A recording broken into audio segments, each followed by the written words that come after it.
When Samoans first began coming to the United States in the early 1900s, they were looking for a place to belong. They found home with family, and as those family circles grew, they found it again with their churches. Over time, as Samoans became part of life in America, many found themselves living between two cultures, connected to both, yet not fully at home in either. This place, Manuia, offers a place to land, a place to breathe, and a place to belong. Second Samoa is your home away from home. So, Nick, before the break, we were talking about when you went to City Council that Tuesday. Share some more about that experience. Well, it was a day after Labor Day. So basically, this was a crisis during the Labor Day weekend. And when I went to the council meeting, first off, they had to move it. They had it set up in a bigger room because they expected more people, and the media were there en masse. And so there were a lot of people there. And I turned in my speaker card to say some words, but I was way towards the end of the list.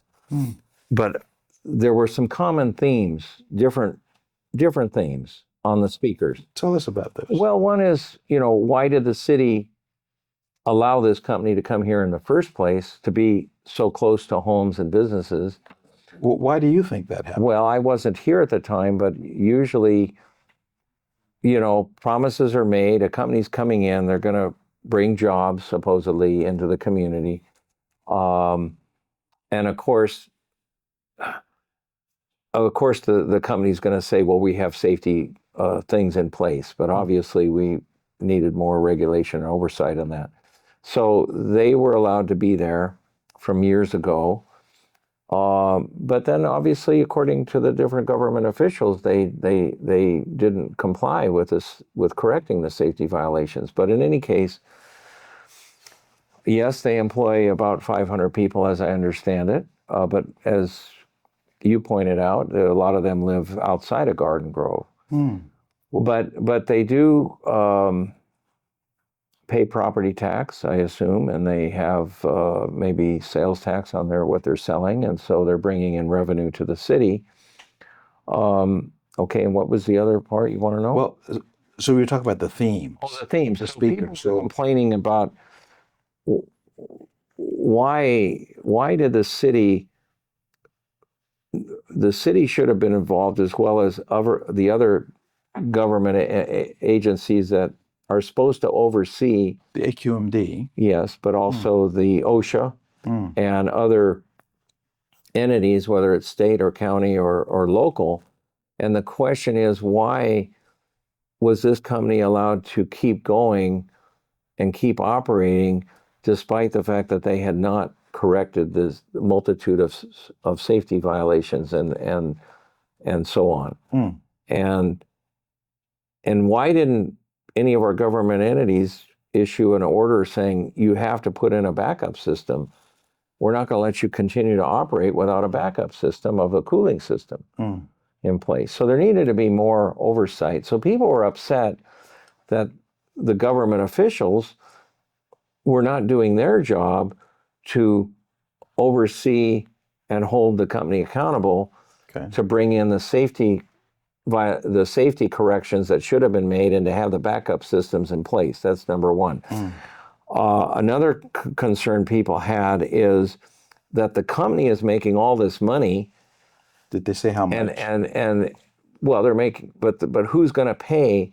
Who's going to pay for the motel nights, the hotel nights, the inconveniences, the lost revenue or the lost business? There's a lot of businesses that were impacted in that zone. That zone went from northern Westminster all the way up to parts Cypress and Buena Park, and it covered a huge area actually. And what all those businesses, restaurants, small businesses are affected.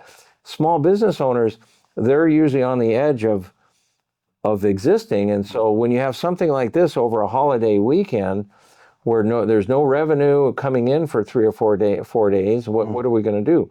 So people are, who's going to pay for this? And they're saying the company itself not just the government, but the company should be paying something. Sure, they should have insurance to cover that. They should have. And so then there were others who came and brought in the fact that, hey, they're allowed to come in here, make a profit, make little widgets for fighter jets or for military use that are going to use to bomb people and kill people in other countries. And they're making the profit. But we, the people here locally, are suffering because we are the ones that had to evacuate. We're the ones that, if it had blown up, or there had been a severe fire or a major blow up, that could have happened, then people would be injured and killed, and a plume of pollution could have engulfed. That's why the evacuation zone was so large, is because if you had to have enough for the blast zone, and then also, well, what about the release of the chemicals into the air? And so this thing could have been a whole lot worse. And even though it wasn't a whole lot worse, there's still expenses that had to be paid. So you had these like 3 or 4 major themes at the council meeting. Some pointing out the international part about the wars and so on, the company profiting from war overseas, Right. but then not being responsible locally. And basically, the one major theme was they're putting profit ahead of the people and the environment. Yeah. And then, Robert, you were telling us about the recent, what's the status? They're going in there today and they're checking it out and seeing what they can do to mop up what's wrong and assess what they have to do to fix the problem. If it's pump the rest of the stuff into an existing tank, bring in another tank, replace that tank, Okay. stuff like that. So they're doing remedial work. And Well, certainly also what's going to happen to all this chemical, where's it going to go? Which is a similar problem we have with nuclear waste, is like it lasts in the environment so long that, other generations are affected. Yeah.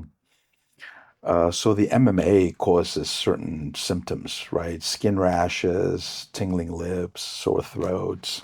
Did you experience any of that? No, I didn't, because fortunately, God, thank God we didn't have this explosion or fire. And so we dodged the bullet, as they say.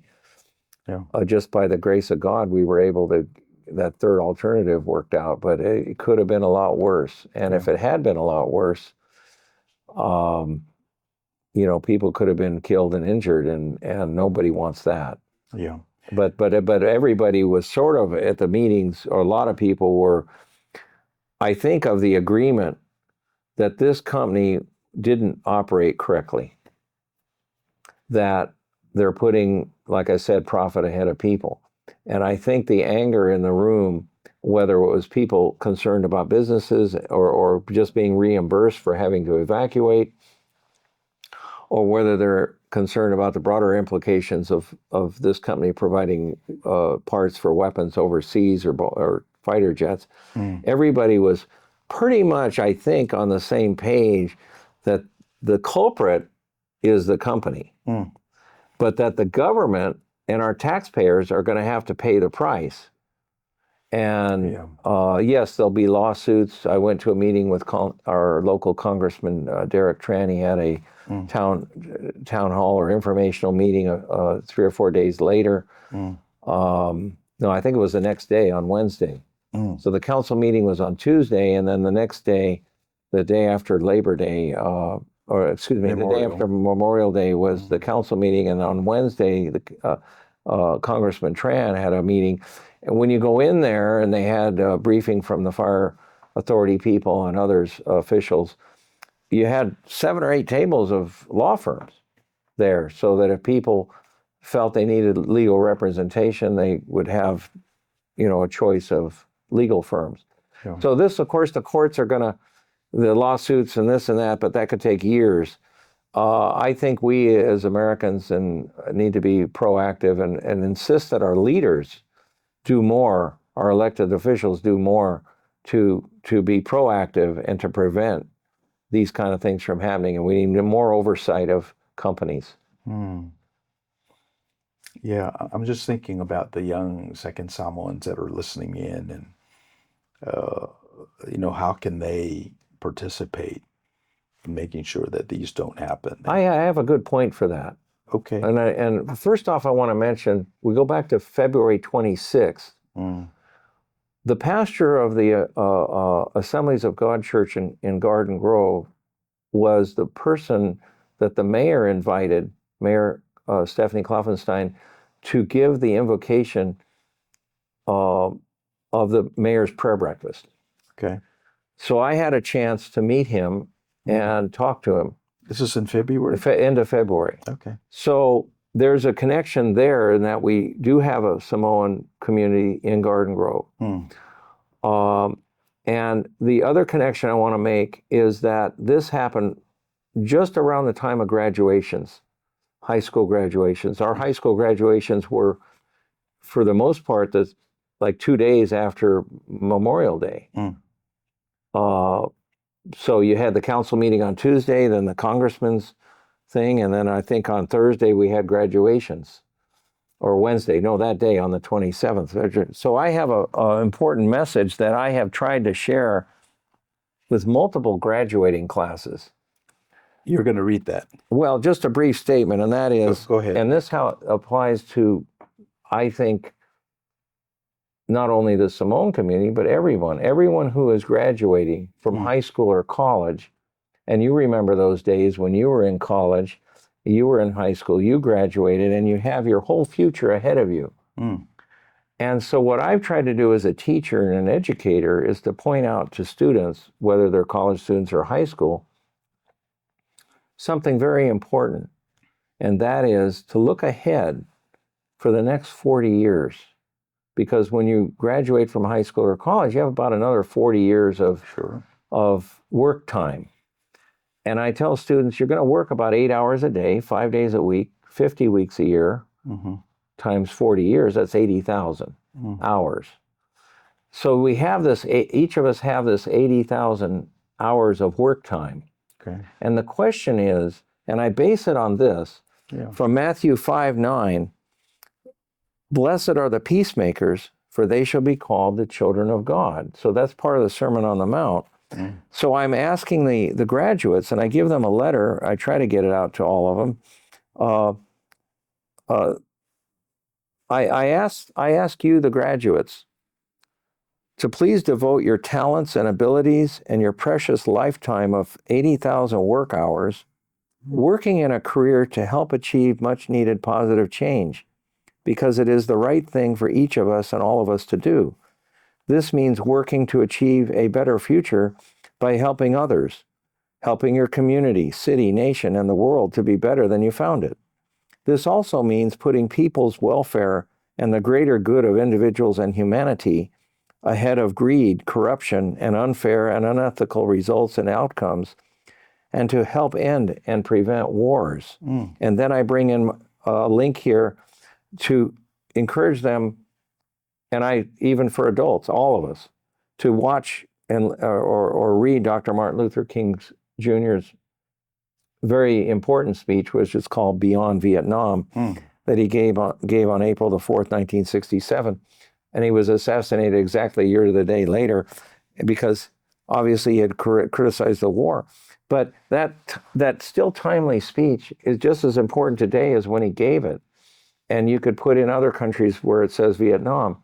But it's a call, a warning the American people and the nation that, as King has said, it's either mutual coexistence or mutual annihilation. And so we all have to do our best. And so in what I read to the graduates, the message is, yes, you have 80,000 hours. You can go get a job making, take a job that pays really well, maybe. Like the one at GKN? Yeah, GKN, or you're working for a company that makes nuclear weapons or missiles or tanks or fighter aircraft or something. Or you can get maybe a job that you maybe pays less, but you're helping the world to be a better place. And I also say to the graduates, I say, someone once said that if you find a job or career you enjoy doing, you'll never work a day in your life. So it isn't about just going out and getting a job for money and having to pay the bills, but having a job that is going to help the world be a better place, help the nation and community be better, and still be able to make a living. And so pick that job that you enjoy doing that's going to help people and the community be better. And it may not pay the most, but you're going to have the happiness of working those 80,000 hours in something you enjoy doing and helping others. That's why I became a teacher, because I enjoy helping people. Right. And I enjoy being a teacher. So I had my photo taken with the pastor there back in February 26th and you can show it to the audience if you want. Yeah. And you mentioned that last time you were here. So. Okay. And that's Elder Fasawina Opeta. Yes, that's a very nice. He's a prominent member of our community. I just saw him at a wedding. Well, if you put, I didn't have the photo at the last interview, I don't think. Yeah. So if you put it up on this one, you can see it. Danny will drop it in. And then years before that, I met Vivian, and I'm Malaulu. Yes, and I have a picture with her, and so you can put that up. Okay. And so one thing I find with members of the Samoan community, in fact, just before I went into that city council meeting, is a young man who graduated, I think, in 2018 in Garden Grove Unified School District, and he was on the sidewalk walking past me, and I'm on my way into the city council meeting on the public sidewalk. He said, "Mr. Dibbs, is that you?" I said, "Yes." He said, "Well, you were my substitute teacher in 2018. Oh my God. I said, "Well, I must have left a good impression." What are the odds? So he and I are going to hopefully reconnect. But this is, and I'm a regular teacher, but I have substituted as well. And so I try to instill in students the importance of 80,000 hours of doing a job that you enjoy doing and that you're going to help the community. And again, if you find a job or career you enjoy doing, you'll never work a day in your life. Yeah. Well, you'll never work a job that you don't enjoy, right? Yeah. Well, but you have to work. Well, a lot of people work jobs. I would say maybe the majority of people who go to work are at jobs they don't like. They have to work. Yeah, they have. And so taking the time, because 80,000 hours is a lot of time, and I tell students, take the time to find that job, and you may not know what it is now, but at some point you will, and that's why you need to do well in school, so when you do find that job, you're ready to go. Okay. We're getting ready to close. We brought you here because of your relationship with our community here, number one, Nick, and that you have something to offer, like on the ground, not something anecdotal. So when this crisis occurred in Garden Grove, we went through our Rolodex and your name popped up. So that's what earned you your spot here. So if there's a value that I want our people to receive, it is that, right? It's all about le toshingo leva, that's relationship. And we've known each other for how long? I believe since 2000 and beginning of 2009. Yeah, that's when I first met you. When you ran for city council, I believe. When I contemplated. Or didn't you run? Didn't you run in the? Yeah, you did run. Yeah. Yeah, there was a special election for District 1 in Long Beach. Yeah, so the Samoan value of Toshio Leva, keep your relationships, even though it could be up and down. We've had our disagreements over the years, and there's something non-Samoan about you that goes against my culture, number one, but it makes you attractive as well, because then, because Jesus said you have to focus on the other, right? Some of the best ministers are those that do work just around the periphery.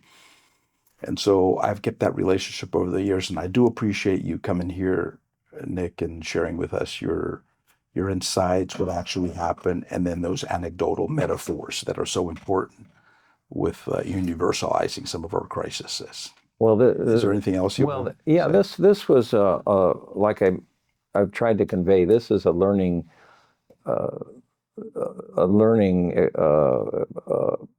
This crisis and incident is one that should not be just relegated to the history books, but should not be forgotten, because then, after they lifted the evacuation order, everybody goes back home, and now we're moving on to something else. Yeah. I think that this needs to not be forgotten. I think we need to remember how difficult it was for those 50,000 people to evacuate on short notice, and apply that also to other parts of the country and around the world, and how are the refugees in other places. But I do want to add that having run for school board and living in Garden Grove since 1973, graduating from Pacifica High School, which is in the evacuation zone, and where I am running for school board and have run for school board 3 times so far. That whole area I'm running in is pretty much almost all of it, maybe 80-90% of it is within that evacuation zone. I'm very familiar with the community, and we have the haves and the have-nots, and I have met. Don't get me started on that. Yeah, but I mean, so we need a better education, better schools, so that the east side of the evacuation zone is a lower income, and we need to do everything we can as teachers, educators, as school board members, and teachers and so on, to improve the education wherever it is, so that, because this is the next generation that are coming up, and that's why I say let's utilize this crisis as a learning experience and lessons for the future, and of what we need to be doing daily to help make the world a better place. And so I've been blessed. God has blessed me with meeting a lot of people. And so for your viewers who want to learn more about what I'm doing or want to connect with me, my website is Nick, N-I-C-K, Dibbs, D-I-B-S, and that's spelled D as in David, I-B as in boy, S as in Sam, nickdibbs.org. And also protecting the children from the social media harms. I have another website that's a nonprofit at dibbsdigitalwellness.net, dibbsdigitalwellness.net. Well, so I want to thank you, Reverend Talofa, for inviting me here. This is our third podcast. I think you said it was 31 and 32 was the first 2. And I hope we can do another one. There's more that can be said. And well, let's hope you have the capacity to earn the next berth on this train that we're leaving. Well, thank you again. So thanks again, Nick.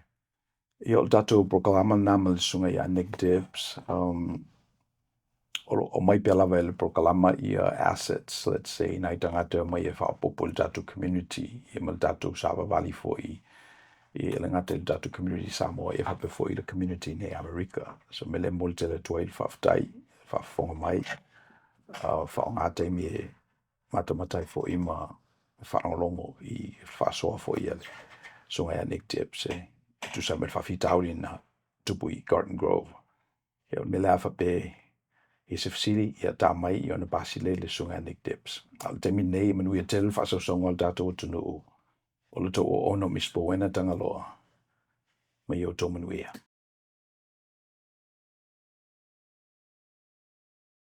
Thank you for spending time with us. If you found this content helpful, please like the video, share it with others, and subscribe to the channel so we can continue bringing these insights directly to you.